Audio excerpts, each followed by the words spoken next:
Bienvenidos a este octavo video del curso de Teoría General de Procesos. Te saluda el doctor Félix Ricardo Castro Aguilar, donde estudiaremos temas relacionados a la nulidad de los actos procesales. El objetivo del tema es comprender la importancia y el motivo por el cual las partes ejercen el recurso de nulidad y bajo qué circunstancias resulta necesaria su aplicación, a diferencia del recurso de apelación, el cual procede cuando existe una interpretación diferente en el razonamiento del juez.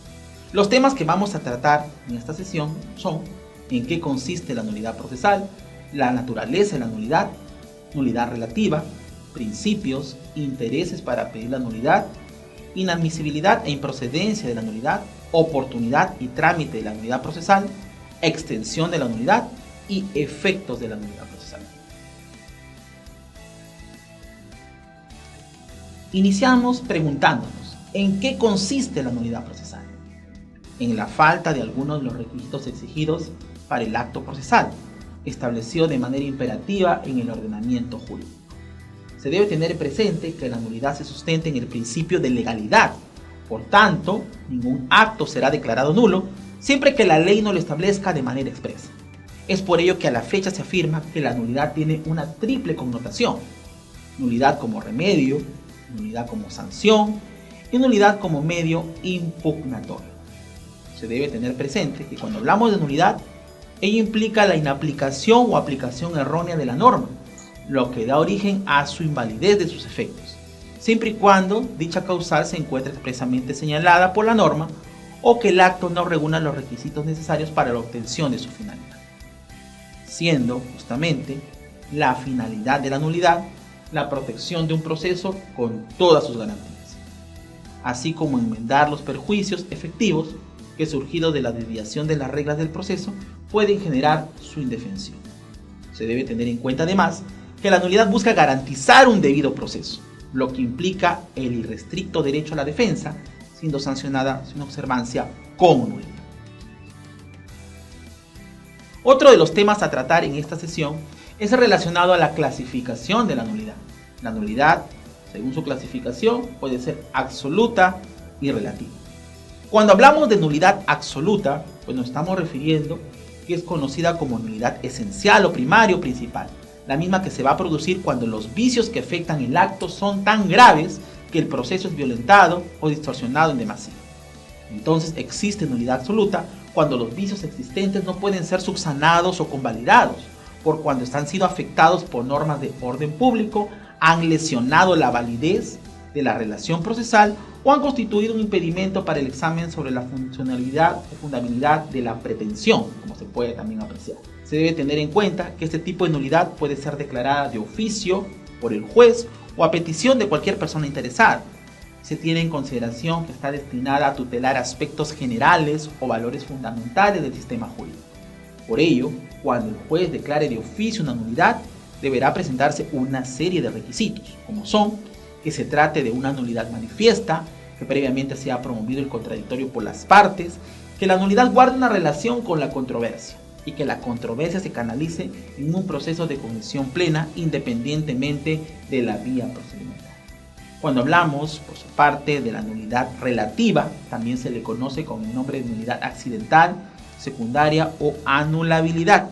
Se presenta cuando las irregularidades que recaen en el acto cuestionado no van a vulnerar las formalidades esenciales del proceso, por lo que el acto mantiene su vigencia, salvo que se declare de manera judicial su invalidez. Esta nulidad surge cuando existen irregularidades que no vulneren formalidades esenciales. Por tal motivo puede ser objeto de subsanaciones y de convalidaciones, especialmente en aquellos casos en los que los vicios que afecten al proceso no son reclamados por el propio interesado. Se debe tener presente que en este tipo de nulidades debe ser solicitado por las partes, por cuanto el acto va a subsistir hasta que se proceda a declarar su nulidad. Asimismo, esta nulidad puede ser objeto de subsanación y convalidación, especialmente en aquellos casos en los que el vicio no afecta el proceso o no son reclamados, como le expliqué anteriormente, por el propio interesado. Otro tema que viene ligado a las nulidades es la cuestión relacionada a los principios que van a operar dentro de las nulidades. Dentro de ellos, pues, son, digamos, los principales: principio de legalidad, conocido también como principio de especialidad, el cual se encuentra regulado en el artículo 171 del Código Procesal Civil, donde refiere que la nulidad de un acto procesal solo se sanciona por causa establecida en la ley procesal. Se debe tener presente que, de acuerdo con este principio, no puede existir nulidad sin una ley que le establezca expresamente. El principio de convalidación. Por este principio, toda nulidad se convalida por el consentimiento. Por el principio de finalidad incumplida, este principio no basta la sanción de la nulidad establecida en la ley, sino que resulta necesario que no haya cumplido con la finalidad por el cual estaba dirigido. Otro de los principios que tenemos también en cuenta es el principio de la subsanación, que se presenta cuando el vicio o error se puede corregir porque no afecta el sentido de la resolución o las consecuencias del acto procesal. Por lo tanto, no habrá nulidad si la subsanación del vicio no ha de influir en el sentido de la resolución o las consecuencias procesales del acto procesal. Ya para finalizar esta sesión, resulta pertinente hablar de otros aspectos ligados a la nulidad, tales como el interés para pedir la nulidad, en la cual se debe tener en consideración que la nulidad no existe solo en aplicación de la ley, sino en perjuicio que genere sobre el perjuicio ser concreto o evidente. Por tal motivo se requiere que quien lo invoque tendrá que demostrar que el vicio le produjo un perjuicio cierto e irreparable, que no pueda subsanarse sino únicamente por la nulidad. Inadmisibilidad e improcedencia de la nulidad. Se debe tener en consideración que frente a un pedido de nulidad, este puede ser declarado inadmisible o improcedente, según corresponda, conforme lo establece el artículo 175 del Código Procesal Civil, y se da cuando se formule por quien ha propiciado, permitido o dado lugar al vicio, cuando se sustente en causal no prevista en el Código Procesal Civil, se trate de una cuestión anteriormente ya resuelta y la invalidez haya sido saneada, convalidada o subsanada. Con respecto a la oportunidad y trámite de la nulidad procesal, debemos tener en cuenta que el pedido de nulidad se formula en la primera oportunidad que el perjudicado tuviera para hacerlo antes de la sentencia. En este caso, el juez va a resolver previo traslado de 3 días. Sentenciado el proceso en primera instancia, solo puede ser alegada la nulidad expresamente en el escrito que va a sustentar el recurso de apelación. En este caso, la Sala Civil resuelve oyendo a la otra parte en auto de especial pronunciamiento o al momento de absolver el grado. Con respecto a la extensión de la nulidad solamente va a operar respecto al vicio que la motivó, no declarando nulo en la totalidad del acto, sino afectan todos los elementos que la conforman. Tampoco se invalidan los demás actos del proceso en la medida que guarden relación del acto que adolece de vicio o defecto.